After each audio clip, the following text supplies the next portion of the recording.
नहमदुहु व नसल्ली अला रसूलिल करीम अम्मा बाद फ़अऊज़ु बिल्लाहि मिनश शैतानिर रजीम बिस्मिल्लाहिर रहमानिर रहीम। डियर स्टूडेंट्स, अस्सलामु अलैकुम व रहमतुल्लाहि व बरकातुहू। स्टूडेंट्स, आज we are going to start a new chapter, and this is again very important chapter from exams point of view. Last जो मैंने दो चैप्टर पढ़ाए वो दोनों एग्जाम्स पॉइंट ऑफ व्यू से इंपॉर्टेंट थे, ट्रायल बैलेंस और डेप्रिसिएशन, क्योंकि उन दोनों टॉपिक पे एमसीक्यूज तो नॉर्मली आते हैं, लेकिन एमसीक्यूज के अलावा उन दोनों टॉपिक में से एमटीक्यूज भी आता है। इसी तरह ये जो बैंक रिकंसिलिएशन है इसके भी एमसीक्यूज तो आते हैं पेपर में, लेकिन एमसीक्यूज के अलावा एमटीक्यूज भी आता है। अब ये नहीं कि सर ने बता दी ये 3 एमटीक्यूज है तो ये 3 ही आएंगे। स्टूडेंट टू स्टूडेंट मैंने बार बार कहा है, पेपर जो है आपका वेरी कर रहा होता है। हो सकता है किसी स्टूडेंट के ये तीनों एमटीक्यूज आ जाए, यानी कि कौन कौन से? ट्रायल बैलेंस, डेप्रिसिएशन और बैंक रिकॉन्सिलिएशन। और मैंने आप लोगों को ट्रायल बैलेंस का एमटीक्यूज जो है वो करवा दिया था, अगर आपको याद हो, मल्टीटास्किंग क्वेश्चन। और मैंने आपसे कहा था बहरहाल वो मैं क्लासेस हमारी इस तरीके से एंड हो रही है, पिछली दो जो हमने क्लासेस ली है कि टाइम नहीं बच रहा, वरना वो 10 मिनट लगेंगे।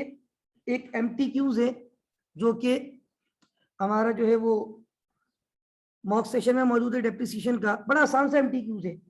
हो सकता है मेरे पास रिकॉर्डिंग पड़ी हुई हो तो मैं आपको रिकॉर्डिंग भेज दूं उसकी, तो आप लोग सुन लीजिएगा। कुछ भी नहीं है उसमें, एक सवाल है, एक कंपनी है, उसने एक एसिड खरीदा है, उसकी कॉस्ट निकालनी है। पहले तो उसमें 2-3 चीजें रेलिवेंट है और 2-3 इररेलिवेंट है। उसके बाद उसने बोला 2 साल स्ट्रेट लाइन क्या निकाल दो उस पर डेप्रिसिएशन, और 2 साल के बाद उसने बेच दी, तो बोला बेचने पे गेन या लॉस बता दो।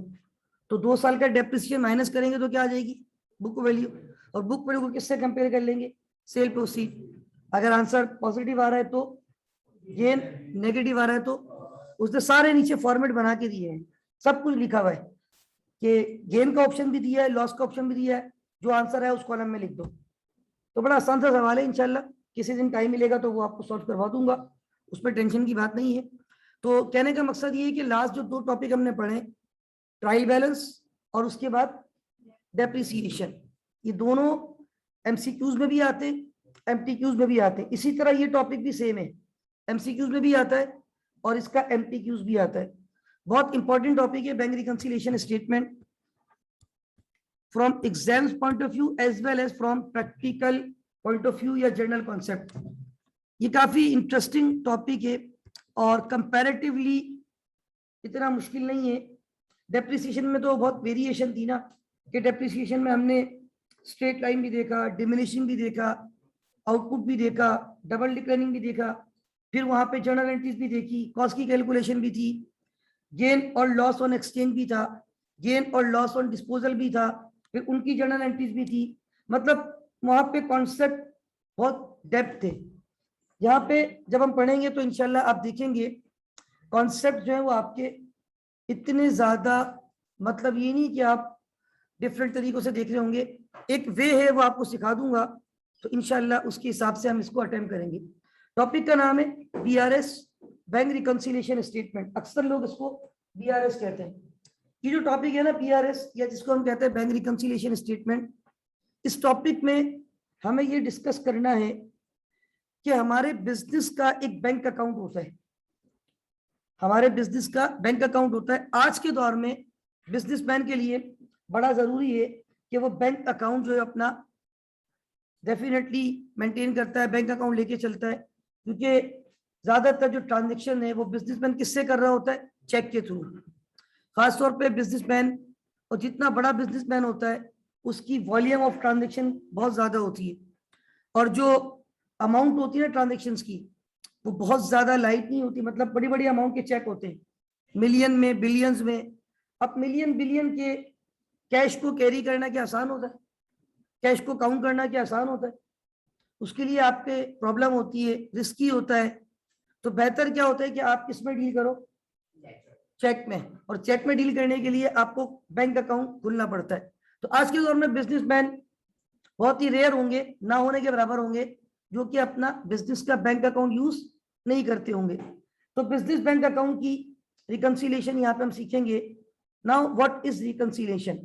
देखिए, आप बिजनेस का जो बैंक अकाउंट खोलते हैं, और ये आपने थोड़ा बहुत पढ़ा भी है, अगर मैं आपको एक याद दिलाऊं कि जब मैंने आपको बिल्कुल बेसिक डबल एंट्री स्टार्ट किया था, और मेरे हैंडआउट का जो पहला क्वेश्चन है जर्नल का, mister Salman started business with cash investment of ₹800,000।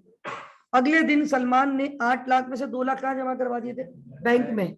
Bank debit cash credit, फिर वो चेक से भी ट्रांजेक्शन कर रहा था। तो बिजनेस का जो बैंक अकाउंट आप खोलते हैं, उस बैंक अकाउंट की ट्रांजेक्शन 2 जगह पे रिकॉर्ड होती है। एक तो बैंक आपके बिहाफ पे आपका पूरा अकाउंट मेंटेन कर रहा है, पता है आपको ये बात? यानी जो जो चेक आप जमा करवा रहे हो, बैंक आपके स्टेटमेंट पे, बैंक उसको स्टेटमेंट कहता है, बैंक आपका स्टेटमेंट बना रहा होता है। जैसे जैसे आप चेक जमा करवाते रहोगे, बैंक आपके बैलेंस को बढ़ाता रहेगा, और जैसे जैसे आप चेक इशू करते रहोगे, बैंक आपके बैलेंस को कम करता रहेगा। तो एक रिकॉर्ड तो कौन मेंटेन कर रहा है? आपके बिहाफ पे बैंक। लेकिन क्या आप अपना रिकॉर्ड खुद मेंटेन नहीं करते, या खुद भी मेंटेन करते? बिल्कुल मेंटेन करते हैं। हम तो जो भी चेक इशू करते हैं, salary expense debit bank credit, rent expense debit bank credit, purchases debit bank credit, किसी भी रीजन पे चेक इशू करते हैं, हम अपने बैंक को क्या कर देते हैं? क्रेडिट। अच्छा, अब हमारे पास चेक आया कस्टमर से, हमने कहां जाके जमा करवा दिया? बैंक में। Bank debit account receivable credit. कहीं से हमें कमीशन मिला, चेक मिल गया, चेक कहां जमा करवा दिया? बैंक में। Bank debit commission income credit. मतलब जो चेक हमें रिसीव होते हैं वो हम कहां जमा करवाते हैं? बैंक में। तो हमारा बैंक बैलेंस, और बैंक की नेचर हमारे लिए क्या है? एसेट। एसेट बढ़ता है तो डेबिट, एसेट कम होता है तो हम चेक इशू करते हैं, अपने बैंक को क्रेडिट कर देते हैं, और उसकी रीजन डेबिट कर देते हैं।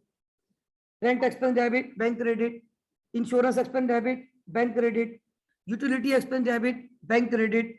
जो भी रीजन है जिसको हमने चेक दिया है, वो रीजन को डेबिट करते हैं और हम बैंक को क्रेडिट करते हैं। चेक कहीं से आता है, बैंक में डिपॉजिट करवाते हैं, बैंक डेबिट, वो रीजन क्रेडिट। रीजन से मुराद सेल की है, bank debit sales credit. Customer ने पुराने पैसे दिए रिसीवेबल वाले, bank debit account receivable credit.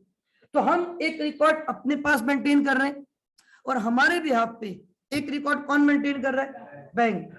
अब एक बड़ा आसान सा कॉन्सेप्ट आपसे पूछ रहा हूं, किसी पर्टिकुलर डेट पर अगर आप अपने बैंक का बैलेंस चेक करें, अब तो बहुत आसान तरीके हो गए, आप ऑनलाइन बैंकिंग भी कर सकते हैं, मोबाइल बैंकिंग कर सकते हैं, इंटरनेट बैंकिंग कर सकते हैं। अदरवाइज आप बैंक चले जाएं, बैंक वाले आपको बैलेंस बता देते हैं, कॉल पे उनसे बैलेंस पूछ लें, वो आपको बता देते हैं। आप बैंक से जब बैलेंस पूछते हैं कि यार मेरे अकाउंट में क्या बैलेंस है, तो क्या एक बैलेंस आपके पास भी आ रहा होता है? आपके जहन में चल रहा होता है कि मेरे अकाउंट में इतना बैलेंस है? तो क्या जो आपके जहन में आ रहा है और जो बैंक से आंसर आ रहा है, मेरा सवाल ये है कि दे शुड बी इक्वल और दे should be different? Logically they should be equal, क्योंकि आपको पता है मेरे अकाउंट में इतने पैसे हैं, तो बैंक को भी ये बताना चाहिए।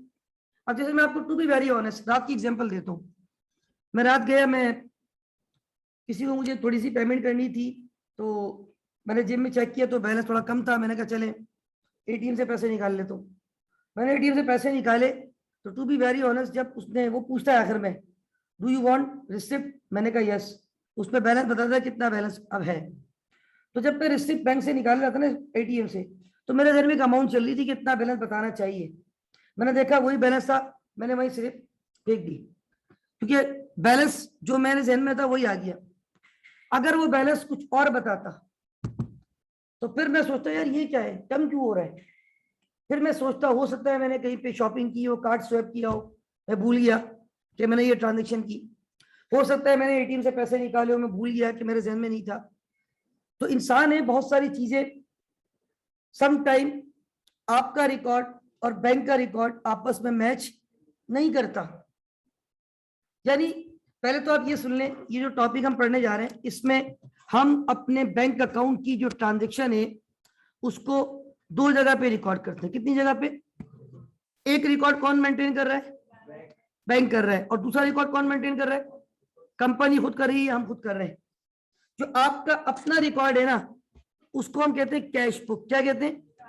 अच्छा, उसको कैश बुक भी कहते हैं और उसको बैंक बुक भी कहते हैं। क्या कहते हैं? Bank book. और उसको जो है वो बैंक अकाउंट भी कहते हैं। 3 नाम है इसके। क्या क्या कह सकते हैं? कैश बुक, बैंक बुक और बैंक अकाउंट। ये है इंटरनल। ये आपका कौन सा रिकॉर्ड है? इंटरनल, जो आप खुद मेंटेन कर रहे हैं। ये तीनों नाम एक ही हैं। यानी हम जो बोलते हैं ना बैंक डेबिट, सेल्स क्रेडिट, तो ये बैंक अकाउंट का टाइटल यूज करते हैं। दूसरा इसका अल्टरनेट वर्ड क्या है? Bank book. और तीसरा अल्टरनेट वर्ड क्या है? Cash book. ये एक्सटर्नल रिकॉर्ड है या इंटरनल रिकॉर्ड है? Internal record. अच्छा, एक आपके बिहाफ पे रिकॉर्ड कौन मेंटेन कर रहा है? बैंक। उसको बैंक नाम देता है बैंक स्टेटमेंट। क्या नाम देता है? Bank statement. ये रिकॉर्ड इंटरनल है या एक्सटर्नल है? आप मेंटेन कर रहे हैं या आपके बिहाफ पे बैंक मेंटेन कर रहा है? आपके बिहाफ पे बैंक मेंटेन कर रहा है बैंक स्टेटमेंट। तो ये इंटरनल रिकॉर्ड हुआ या एक्सटर्नल? External record. दूसरी बात, हम जब अपने बैंक में, ये बड़ा इंपॉर्टेंट पॉइंट बताने जा रहा हूं, हम जब अपने बैंक में कोई चेक डिपॉजिट करते हैं तो हम क्या कहते हैं? हमारा बैलेंस बढ़ रहा है या कम हो रहा है? सबको पता है ये बात? गुल्लू मालूम। यानी आप जब बैंक में कोई चेक जमा करवाते हो तो आपका बैलेंस बढ़ता है। अच्छा, बैंक की नेचर हमारे लिए क्या है? एसिड बढ़ता है। तो यहाँ पे असल में ये डेबिट क्रेडिट का कॉन्सेप्ट बहुत ज्यादा समझना आप लोगों को जरूरी है। इसको बहुत गौर से समझने की कोशिश कीजिएगा। हमारा जो डेबिट है ना इंटरनल रिकॉर्ड पे, यानी जब हम अपने पास बैंक को डेबिट करते हैं तो इसका मतलब होता है प्लस। प्लस का मतलब हमारा बैलेंस। अच्छा, यहाँ पे कुछ लोग खुदा ना खास्ता नेगेटिव पॉइंट नहीं ले रहे। कुछ लोग ये समझे कि सर शुरू में तो बहुत तकलीफ करते थे कि डेबिट का मतलब प्लस नहीं होता और क्रेडिट का मतलब माइनस नहीं होता। तो यहाँ पर मैं ऐसा नहीं कह रहा हूँ कि डेबिट का मतलब प्लस होता है। मैं तो ये कह रहा हूँ बैंक हमारे लिए क्या है, और एसेट जब बढ़ता है तो डेबिट, दैट्स व्हाई। अच्छा, जब मैं चेक इशू करूंगा तो मेरा बैंक बैलेंस बढ़ेगा या कम होगा? Bank balance. जब बैंक बैलेंस कम हो जाएगा तो मैं अपने पास डेबिट करूंगा या क्रेडिट? यानी मेरा इंटरनल रिकॉर्ड में क्रेडिट जो है ना वो माइनस है। असल में ये बात क्यों बताइए? क्योंकि ये बैंक में जो है ना ये रिवर्स हो जाती है। अब उसकी लॉजिक है, मैं लॉजिक आपको बता देता हूं।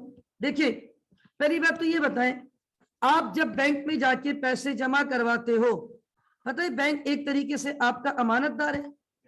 ऐसा ही है ना भाई? मैं अगर शाहनवाज के पास पैसे जमा करवाना शुरू कर दूं तो जैसे जैसे मैं पैसे जमा करवाता रहूंगा शाहनवाज को, तो शाहनवाज की लायबिलिटी क्या होगी? बढ़ेगी। भाई मैं पैसे रखवा रहा हूँ इसके पास अमानत के तौर पे, तो वो पैसा इसके लिए लायबिलिटी है ना। और जब मैं इससे पैसे लेता रहूंगा तो इसकी लायबिलिटी, तो लायबिलिटी कम होती है तो डेबिट, और लायबिलिटी बढ़ती है तो मैं जैसे जैसे पैसे जमा करवाता रहूंगा ना, तो ये मेरे अकाउंट को डेबिट नहीं कर रहा होगा, ये मेरे अकाउंट को बैंक से स्टेटमेंट अगर मैं लेकर आऊंगा, बैंक स्टेटमेंट में डेबिट क्रेडिट के कॉलम होते हैं। ये मैं आपको बता दूं, अगर आप किसी का भी बैंक स्टेटमेंट देखें, मे भी हो सकता है इस क्लास में कुछ स्टूडेंट्स का अपना बैंक अकाउंट भी हो, या आपके घर में आपके फादर का, मदर का, किसी भाई बहन का अगर बैंक अकाउंट है और कभी गलती से उनका बैंक स्टेटमेंट आपके हाथ में आ जाए तो उस पर 2 कॉलम होंगे, एक होगा डेबिट और एक होगा। तो आप जो पैसा डेबिट हो रहा हो ना, तो वो ये नहीं समझना कि पैसा उनके अकाउंट में आ रहा है, वो डेबिट वाला पैसा उनके अकाउंट में आ नहीं रहा उनके अकाउंट से, और जो क्रेडिट हो रहा होगा वो पैसा उनके अकाउंट में। अच्छा, यहाँ कुछ बच्चे जो है ना फिर अगेन गलत कॉन्सेप्ट ले जाते, सर क्रेडिट का मतलब तो कम होता है। भाई ऐसा नहीं है। अब वहां बैंक के पॉइंट से देखो, मेरे अकाउंट में अगर आपके अकाउंट में 2 लाख रुपए हो, वो 2 लाख रुपए बैंक के पास आपका पैसा किसके तौर पे रखा हुआ है? अमानत के तौर पे, उसके लिए लायबिलिटी है। आपने 50,000 रुपए निकाल लिए, तो ये बताओ बैंक की लायबिलिटी अभी भी 2 लाख रहेगी? कितनी हो जाएगी? 150। मींस बैंक की लायबिलिटी, तो वो तो बैंक की रिपोर्ट है ना, आपकी रिपोर्ट थोड़ी है। बैंक तो आपको कस्टमर डील कर रहा है, बैंक आपको एज अ क्लाइंट डील कर रहा है। तो बैंक बोलेगा भाई आपने कितने पैसे निकाल लिए? 50,000। अब मेरी लायबिलिटी 2 लाख नहीं है, कितनी है? 150,000। तो क्या बैंक की लायबिलिटी बढ़ जाएगी या कम हो जाएगी? लायबिलिटी का रूल तो याद होगा, liability whenever decreases, good, always been. यानी बैंक स्टेटमेंट में अगर कोई चीज आपके डेबिट कॉलम पे है, कोई अमाउंट, तो इसका मतलब है वो अकाउंट में पैसे आ नहीं रहे, अकाउंट से पैसे। और अगर बैंक स्टेटमेंट पे आपके अकाउंट को क्रेडिट कर रहा है तो आपके अकाउंट से पैसे जा नहीं रहे, आपके अकाउंट में पैसे। ये दो अलग अलग रिपोर्ट है। एक रिपोर्ट आप बना रहे, आपकी पॉइंट ऑफ व्यू से बैंक रिकॉर्ड आपका एसेट है, और आपका एसेट जब जब बढ़ेगा डेबिट होगा, जब जब कम होगा क्रेडिट। एक आपके बिहाफ पे आपकी रिपोर्ट कौन बना रहा है? बैंक। और बैंक जो रिपोर्ट बना रहा है वो एक्सटर्नल रिपोर्ट है, और उसमें बैंक जब आपके स्टेटमेंट को यानी आपके अकाउंट के बैलेंस को बढ़ाता है, बैंक कहता है मेरी लायबिलिटी और बढ़ गई, आपने और पैसा जमा करवा दिया, मेरे पास और पैसा आपके लिए आ गया है, तो मेरी लायबिलिटी। तो बैंक स्टेटमेंट को क्या कर देता है? Very good.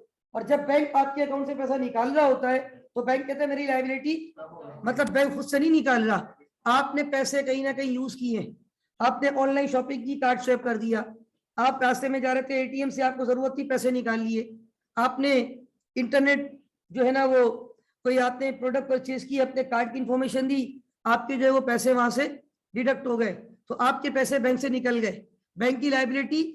Very good, liability कम होती है डेबिट। यानी इन शॉर्ट दो बातें यहां करके फिर मैं आगे बढ़ता हूं। फॉर एग्जांपल आपने एटीएम से पैसे निकाले, जैसे मैंने रात को पैसे निकाले तो मैंने पता नहीं वो डिलीट किया, शायद कर दिया होगा, तो रात मैंने देखा या सुबह मैंने नोट किया कि मेरे मोबाइल पे एक मैसेज आया हुआ था। उस मैसेज पे नॉर्मली बैंक क्या लिखता है कि dear customer your account has been debited, your account has been. अच्छा डेबिटेड, तो मैं तो खुश हो जाऊं, यार मैंने तो पैसे निकाले और बैंक बोल रहा हमने आपके अकाउंट को डेबिट कर दिया है। तो भाई ये डेबिट जो है ना प्लस वाला डेबिट नहीं है, बैंक बोल रहा है कस्टमर भाई आपने जो है ना अपने अकाउंट से 5,000 रुपए निकाल लिए, हमने आपके अकाउंट के बैलेंस को 5,000 से, क्योंकि हमारी लायबिलिटी 5,000 से, liability whenever decreases always be. इसी तरह समटाइम ये होता है आईसीएमए वाले सैलरी अब तो हमें चेक देते हैं, बीच में ये था कि आईसीएमए वाले डायरेक्ट हमारे अकाउंट में चेक जमा करवा देते थे। चेक भी क्या होता है, वो इनकी सामने ये सैसी ब्रांच है, यहीं पे आईसीएमए का अकाउंट है, यहीं पे ज्यादातर फैकल्टीज के अकाउंट है। तो अब ये लोग क्या करते थे अक्सर कि इनके पास हमारा अकाउंट डिटेल मौजूद थी, डायरेक्ट पैसे कहाँ ट्रांसफर कर देते थे? अकाउंट में। तो फिर हमें चेक लेना नहीं पड़ता था, लाइन में जाके या बैंक में जाके चेक को डिपॉजिट नहीं करना पड़ता था, डायरेक्ट बस मोबाइल पे एक मैसेज आता था, your customer your salary has been credited into your account, यानी सैलरी आपके अकाउंट में क्रेडिट हो गई है। क्रेडिट का क्या मतलब? खुदा ना खास्ता माइनस हो गई है, आपके अकाउंट में आ गई है। इसी तरह बहुत सारी रीजन है, आपको किसी से पैसे लेने, बड़ा आसान ऑप्शन होता है आज के दौर में, आपने उसको बोला यार मैं आपको अकाउंट नंबर दे रहा हूं, आप मेरे अकाउंट में ट्रांसफर कर दो, बड़ा आसान तरीका है। वो आपके अकाउंट में जैसे ही पैसे भेजेगा फौरन आपको एक मैसेज आता है, your customer your account has been credited with so and so amount. प्यारे कस्टमर हमने आपके अकाउंट को इतने पैसों से क्रेडिट कर दिया है। क्रेडिट का मतलब खुश हो जाए, पैसे आ गए अकाउंट में, गए नहीं है, पैसा आया है। क्रेडिट बैंक की लायबिलिटी बढ़ गई, आपका एसेट बढ़ गया, बैंक की लायबिलिटी बढ़ गई। तो याद रखें ये जो आपके इंटरनल डेबिट क्रेडिट है इसका मतलब है प्लस और माइनस, यानी डेबिट का मतलब आपका बैंक बैलेंस बढ़ रहा है क्योंकि एसेट है, क्रेडिट का मतलब आपका बैंक बैलेंस क्योंकि एसेट है। एसेट बढ़ता है तो डेबिट, एसेट कम होता है तो क्रेडिट। लेकिन जो एक्सटर्नल रिपोर्ट है जो आप नहीं बनाते, आपके बिहाफ पे कौन बना रहा है? बैंक। वो आपके स्टेटमेंट को अगर क्रेडिट कर रहा है मींस के वो आपके अकाउंट में प्लस कर रहा है, उसकी लायबिलिटी बढ़ रही है, लायबिलिटी बढ़ती है तो क्रेडिट, वो आपके अकाउंट से पैसे डेबिट कर रहा है यानी माइनस कर रहा है क्योंकि उसकी लायबिलिटी, और लायबिलिटी कम होती है तो डेबिट। ये बातें आपको पता होना बहुत जरूरी है।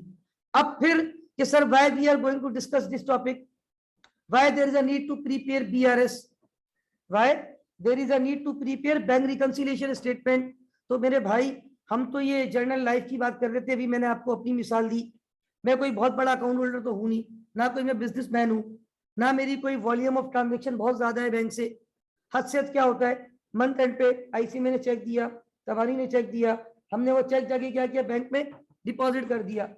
इसके बाद हमारे पास जो भी ट्रांजेक्शन करनी होती है तो डेली बेसिस पे कोई मेरा बिजनेस तो चल नहीं रहा कि मैं चेक इशू कर रहा हूँ या मेरे पास बहुत ज्यादा चेक आ रहे हैं और मैं बैंक में जमा करवा रहा हूँ। नॉर्मली मंथ के एंड पे आईसी में तबानी से चेक आया, वो जमा करवा दिया। ड्यूरिंग द मंथ जब जब जरूरत पड़ी, कहीं शॉपिंग करने गए, कार्ड स्वैप कर दिया, बैंक से पैसे पे हो गए। इसी तरह समटाइम ये होता पेट्रोल पंप पे, अगर कैश नहीं है जेब में, कार्ड स्वैप कर दिया, पेमेंट हो गई। समटाइम जरूरत पड़ रही है, पैसे चाहिए, एटीएम से पैसे निकाल लिए। तो बहुत ज्यादा फ्रीक्वेंसी नहीं है ट्रांजेक्शन की, तो हमें तो अपना बैलेंस पता होता है नॉर्मली कि क्या चल रहा है। बाज़ दफा हमारा बैलेंस भी मैच नहीं हो पाता वहां पे, क्योंकि मीनवाइल कुछ ट्रांजेक्शन हो जाती है वो हमारे जहन में, और बाज़ दफा कुछ ट्रांजेक्शन तो इतनी, मैं एक वर्ड अगर यूज करूँ कि खुफिया होती है कि वो आपको पता ही नहीं होता। फॉर एग्जाम्पल मैं आपको मिसाल देता हूँ, बैंक हर चीज आपको इन्फॉर्म नहीं करता। अब मैं आपको छोटी सी मिसाल देता हूँ। मेरा बैंक अकाउंट है, जिसका भी बैंक अकाउंट होता है, हर बैंक की अपनी अपनी पॉलिसी होती है। मेरा एमसीबी है, तो एमसीबी साल में वंस इन अ ईयर कुछ उसकी अकाउंट के चार्जेस होते, वो तकरीबन कमोबेश 1000 से 2000 के दरमियान है। उस पर टैक्स वगैरह सब कुछ शामिल होता है, मतलब वो अमाउंट, उसका टैक्स और सब कुछ, दो तीन छोटी छोटी अमाउंट होती है, 1200, 150, 100, कुछ मिला के वो 1000-2000 के दरमियान है। हर साल बैंक जुलाई में नॉर्मली वो, क्योंकि बैंक का ईयर एंड जून होता है, तो जुलाई से बैंक वो हमारे अकाउंट से पैसे क्या कर देता है, माइनस। अच्छा, नॉर्मली मैंने तो नोट किया है, बैंक उसके लिए मुझे कभी भी मैसेज नहीं करता कि डियर कस्टमर हमने आपके अकाउंट से इतने पैसे माइनस कर दिए। अब आप मुझे बताएं, वो जो पैसे मेरे अकाउंट से माइनस हो गए, तो क्या मेरा बैलेंस और बैंक का बैलेंस मैच करेगा? मुझे तो पता ही नहीं है बैंक ने कितने पैसे मेरे अकाउंट से माइनस किए। तो मैं फिर क्या करता हूँ, अक्सर ऐसा होता है जब मैं पैसे निकालता हूँ बैंक से, तो मेरे जहन में एक अमाउंट चल रही होती है, और मैं चेक करता हूँ बैलेंस मैच नहीं हो रहा, मतलब जो मेरे जहन में एक बैलेंस आ रहा था वो यहाँ क्यों नहीं आ रहा है। तो फिर मैं समझ जाता हूँ कि something is going to be wrong. कुछ भी नहीं है, आज के दौर में तो इतना आसान है। उस वक्त फौरन भी अगर आप बैंक स्टेटमेंट से एक छोटी सी मिनी स्टेटमेंट निकल जाती है एटीएम से, एटीएम मशीन भी आपको मिनी स्टेटमेंट प्रिंट करके दे देती है। मिनी स्टेटमेंट का मतलब होता है ऑलमोस्ट आपकी जो लास्ट 8 to 10 ट्रांजेक्शन है वो नजर आती है। इतनी सी स्टेटमेंट होती है, इतनी सी स्लिप, जो एटीएम की स्लिप नहीं होती वही स्लिप प्रिंट निकलता है, लेकिन उस स्लिप पे पिछली आपकी 10 ट्रांजेक्शन तकरीबन नजर आ रही होती है कि आपके पैसे कहाँ कहाँ से आए और पैसे कहाँ कहाँ पे, उसकी रीजन लिखी हुई है।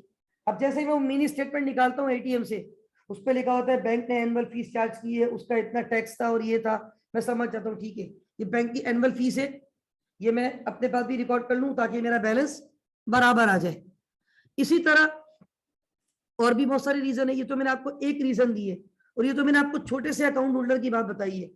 मेरे अपने अकाउंट में हर महीने बैंक एसएमएस चार्जेस माइनस करता है, मेरे ख्याल से वो 50 या 100 रुपए के दरमियान की अमाउंट है, लेकिन बैंक मुझे उसके लिए कभी भी मैसेज, लेकिन वो क्या है, एसएमएस सर्विस चार्जेस, क्योंकि बैंक हर खबर पे नजर रखता है। जैसे ही हम पैसे निकालते हैं फौरन मैसेज करता है, जैसे हम कहीं जाके शॉपिंग करते हैं ना, फौरन मैसेज आता है, डियर कस्टमर आपने आइडियाज पे शॉपिंग की है, हाइपर पे शॉपिंग की है, आपने जे डॉट पे शॉपिंग की है, और ये अमाउंट का आपका बिल था, ताकि खुदा ना खास्ता अगर वो कार्ड पे ज्यादा चार्ज, क्योंकि आप तो कार्ड उनके हैंड ओवर कर देते हो। आजकल तो पिन कोड का चक्कर भी आ गया, पहले तो पिन कोड भी नहीं मांगते थे, वो डायरेक्ट ही कार्ड आपका ऑन था। लेकिन अब थोड़ा सा ये अच्छी बात है, थोड़ी सी इसमें जो है ना आपके लिए सिक्योरिटी बढ़ गई है, क्योंकि पहले मैं जब कार्ड यूज करता था, एक अरसे से मैं अक्सर स्वैप करता हूँ, तो वहां मैं कार्ड देता था उनको और वो पेमेंट हो जाती थी। लेकिन अब जब मैं कार्ड देता हूँ तो वो मशीन आपके सामने रखते हैं और आपको बोलते हैं कोड डाल दें, आप कोड डालते हैं अपना जो आपका पासवर्ड है, फिर वो पेमेंट प्रोसेस करते हैं और आपको स्लिप भी देते हैं वैसे तो वो, और स्लिप के साथ फौरन आपको बैंक की तरफ से क्या आ जाता है, मैसेज कि डियर कस्टमर आपके इतने पैसे जो है। तो ये जो बैंक आपको मैसेज कर रहा है इसके भी चार्जेस वो चार्ज कर रहा है, लेकिन वो आपको इन्फॉर्म। इसी तरह ये छोटी छोटी एग्जाम्पल दे रहा हूँ, ये तो बहुत छोटी छोटी बातें, वैसे तो बड़े बड़े शहरों में छोटी छोटी बातें तो होती रहती है, लेकिन हम जब कंपनी की बात करेंगे ना, तो कंपनी की जो अकाउंटिंग है ना मेरे भाई, उसमें तो इतनी ज्यादा बड़ी बड़ी ट्रांजेक्शन भी इधर रिकॉर्ड है, यहाँ रिकॉर्ड नहीं है, वहां रिकॉर्ड है, यहाँ रिकॉर्ड नहीं है, तो डिफरेंस बहुत ज्यादा आ जाते हैं। अब जैसे एक छोटी सी मिसाल और दूं, ये बहुत छोटी सी अमाउंट है समझाने के लिए, फर्क तो फर्क होता है, चाहे वो 10 रुपए का हो या 20 रुपए का हो। आप अपने ही बैंक से पैसे निकालते हो ना एटीएम से, उस पर कोई चार्जेस नहीं होते, लेकिन आपका जैसे मेरा कार्ड एमसीबी है, अब मैं गया एमसीबी की एटीएम मशीन बंद है सपोज, या मैं गया तो वहां लिखा हुआ है कि आउट ऑफ ऑर्डर, या मैं गया तो वहां पता चला कि एटीएम काम ही नहीं करी, पता चला वो पैसे ही नहीं है उसमें, ये भी एक रीजन होती है। जब पैसे नहीं निकलते ना बाहर, तो इसका मतलब मशीन में पैसे खत्म हो गए। तो बहरहाल फिर हम क्या करते हैं, अगर जरूरत है तो देखते हैं यार आसपास कोई और बैंक है, वहां जाके पैसे निकाल लेते हैं, हालांकि वो एमसीबी नहीं है, लेकिन पैसे निकल जाएंगे, लेकिन वो क्योंकि आपका बैंक नहीं है, वो 15 या 20, पहले 15 रुपए होते तब शायद 20 रुपए हो गए, तो वो 20 रुपए भी आपके अकाउंट से माइनस होंगे, लेकिन वो मैसेज में लिखा हुआ नहीं आता, मेरे पास तो नहीं आता। जितने पैसे निकालता हूँ ना बस वही लिखा हुआ आता है कि dear customer your account has been debited with this, जो मैंने पैसे निकाले, जो उसने बैंक चार्जेस चार्ज किए वो लिखा हुआ। तो ये छोटी छोटी बातें हैं कि बास ट्रांजेक्शन ऐसी होती है जो बैंक के पास तो रिकॉर्ड है लेकिन आपके पास रिकॉर्ड, और बास ट्रांजेक्शन ऐसी भी होती है जो आपके पास तो रिकॉर्ड है लेकिन बैंक के पास रिकॉर्ड। अब इनको हमने रिकंसाइल करना है। What is reconciliation? रिकंसिलिएशन का मतलब होता है कि जब दो चीजें सेम होनी चाहिए लेकिन किसी पर्टिकुलर डेट पर if they are not equal तो we have to check, we have to reconcile. हमें देखना है कि why they are different rather than they should be equal, why they are different. हमें पता है कि लॉजिकली दे शुड बी बराबर, they should be equal, but due to some reason, due to timing difference, ये timing difference होता है जिसको हम टेम्पररी डिफरेंस भी कहते हैं। Now what is timing difference या व्हाट इज टेम्पररी डिफरेंस? असल में होता ये है, अब मैं आपको छोटी सी मिसाल दूं। सपोज करें आज अक्टूबर की 30 तारीख है, सपोज कर ले, सही है, और वैसे मैंने अभी शायद नोट किया अक्टूबर 31 का होता है ना, अक्टूबर की 31 पड़ रही है इस दफा संडे को, ठीक है, अक्टूबर की 31 कब पड़ रही है? संडे को। संडे को बैंक खुला होता है बंद होता है? बंद होता है, वेरी गुड। नॉर्मली सैटरडे को भी बैंक बंद होता है, ये बात पता है आपको? अच्छा, अब सपोज करें फ्राइडे कमिंग जो आएगा, next to next Friday, next to next Friday जो आएगा यानी 2 हफ्ते बाद जो फ्राइडे आएगा, आज सैटरडे है, एक फ्राइडे आएगा, आज क्या डेट है? आज 16 है, ठीक है ना। अब जो फ्राइडे आएगा उसके बाद जो फ्राइडे आएगा वो 29 है। 29 को सपोज करें मेरे पास कोई चेक है, अगर वो चेक एमसीबी का है ना, क्योंकि मेरा अकाउंट एमसीबी है सपोज, तो वो चेक फौरन ही बैंक में आ जाता है।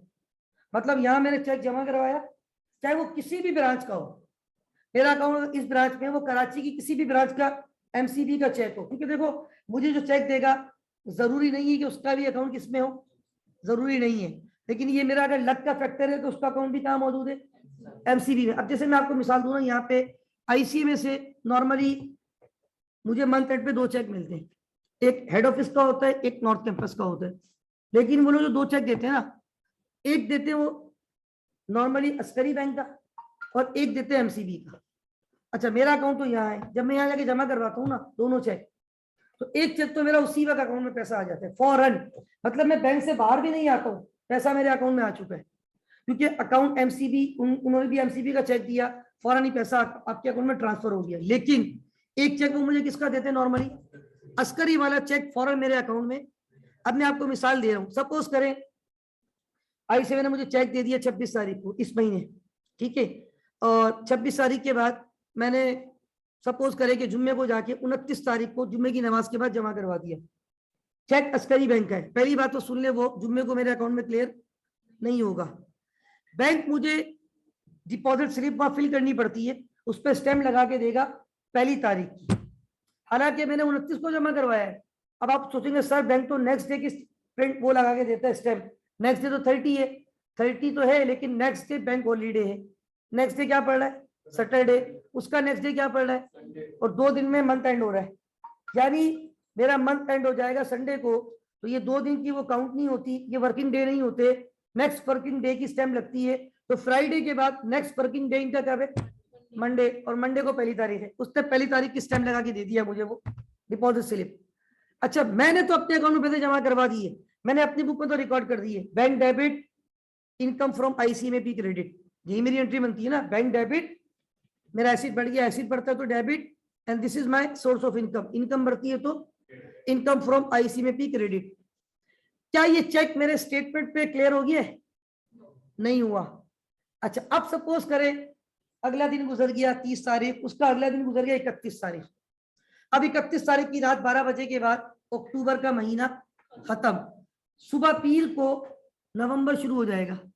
नवंबर की सुबह मुझे एक मैसेज आएगा लाजमी बैंक से, dear customer we receive a cheque into your account. अभी उसने क्लियर नहीं किया होता, क्लियर करने से पहले एक मैसेज करता है कह रहे कस्टमर एक चेक हमें मिला है आपके अकाउंट का, ये अमाउंट है, और वो आगे लिख देता है कि ये आपके अकाउंट में आ जाएगा क्लियर होने के बाद। वो सम टाइम मंडे की शाम तक क्लियर होता है और सम टाइम नेक्स्ट डे भी चला जाता है, वो मैंने नोट किया है अक्सर। अब चाहे वो मंडे की शाम को क्या मंडे की सुबह भी अगर क्लियर कर देंगे ना, मेरे अक्टूबर के बैंक स्टेटमेंट पे वो अमाउंट कहीं पर भी नजर नहीं आएगा, लेकिन मेरे अक्टूबर के इंटरनल बुक में वो रिकॉर्ड हुआ है, क्योंकि मैंने जब जमा करवाया था तो अपने पास फौरन क्या कर लिया था, रिकॉर्ड। तो क्या मेरी बुक में रिकॉर्ड है, लेकिन ये चेक कहाँ रिकॉर्ड नहीं है। अब मैं जब अक्टूबर का नॉर्मली मंथली रिकनसाइल लोग करते हैं, मैं अक्टूबर का बैंक रिकनसाइल कर रहा हूँ, क्या करूंगा, बैंक से स्टेटमेंट लेकर आऊंगा और अपने रिकॉर्ड को सामने रखूंगा, दोनों को मैच करूंगा। अब मैंने ये देखा यार, मेरा जो बैंक का बैलेंस है वो कुछ और आ रहा है और मेरा जो इंटरनल बैलेंस है वो कुछ और आ रहा है। वजह क्या है कि कुछ चीजें ऐसी हैं जो मेरे पास तो रिकॉर्ड है लेकिन बैंक के पास रिकॉर्ड, और रिवर्स भी हुआ है, कुछ चीजें ऐसी भी है जो कहाँ रिकॉर्ड है लेकिन हमारे पास रिकॉर्ड नहीं है। अब फॉर एग्जांपल एक तो मैंने एग्जांपल दे दी कि ये चेक मेरे पास तो रिकॉर्ड हो गया था लेकिन ये बैंक के पास रिकॉर्डिंग पे भी नजर नहीं आ रही। इसी तरह बार दफा क्या होता है, आप किसी को चेक इशू कर देते हो, जब आप चेक इशू करते हो ना, अब जैसे मैंने किसी को रेंट देना था, मेरे ऑफिस का रेंट है, rent expense debit bank credit, क्या एंट्री बनाते हो, जैसे चेक चेक तो बाद में देते हो, ये भी बता दूं मैं आपको, एंट्री पहले बनाते हो, पहले रिकॉर्ड करते हो, अपने सॉफ्टवेयर को अपडेट करते हो, rent expense debit bank credit, entry बना दी, चेक का प्रिंट निकाला, उसको बुलाया जो भी लैंडलॉर्ड था जिसकी ऑफिस आपने रेंट पे ली हुई है, आपने उसको चेक दे दिया। क्या जरूरी है कि आपने चेक दिया है वो आज ही जाके जमा करवाए? एक चेक किसी को पता है कितने महीने तक वैलिड रहता है? 6 महीने। एक चेक आपका 6 महीने तक वैलिड रहता है। चेक के ऊपर डेट प्रिंट होती है, वो डेट लाजमी है, उसके बगैर चेक एक्सेप्ट नहीं होता। वो डेट जिस दिन की लिखी हुई है ना, उस दिन से ऑनवर्ड वो चेक कितने महीने तक जिंदा रहेगा? 6 महीने तक। अब जिसको आपने चेक दिया है ना, अब उसकी मर्जी है, आप उसको बाउंड नहीं कर सकते कि वो जब जाके चेक जमा करवाए। बात मैं नहीं करवाता हूँ, 2-2 महीने हो जाते हैं, चेक मिला तबानी से आईसी में से रखे हुए मेरे पास, वन शॉट चले जाता हूँ। तो बहरहाल बात ये, वन शॉट से मुराद वो सारे चेक एक साथ लेके गया, डिपॉजिटरी फिल की जमा करवा दिए, पता चला उसमें कुछ चेक 2 महीने पुराना भी है, 2.5 महीने पुराना भी है। तो कोई टेंशन वाली बात, एक चेक कितने महीने तक जिंदा रहता है? 6 महीने तक।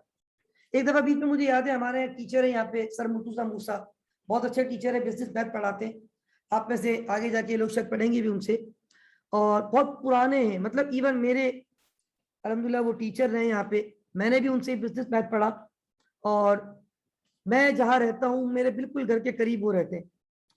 इनफैक्ट मैं शायद जब ICMP में एडमिशन लिया था उससे पहले ही उनको जानता हूँ, क्योंकि हम करीब करीब रहते हैं और मस्जिद में वो अक्सर नमाज में मेरी मुलाकात रहती थी, और मुझे ये भी पता था कि ये टीचर हैं, पढ़ाते हैं, गवर्नमेंट जॉब भी है माशाल्लाह, गवर्नमेंट के टीचर भी हैं।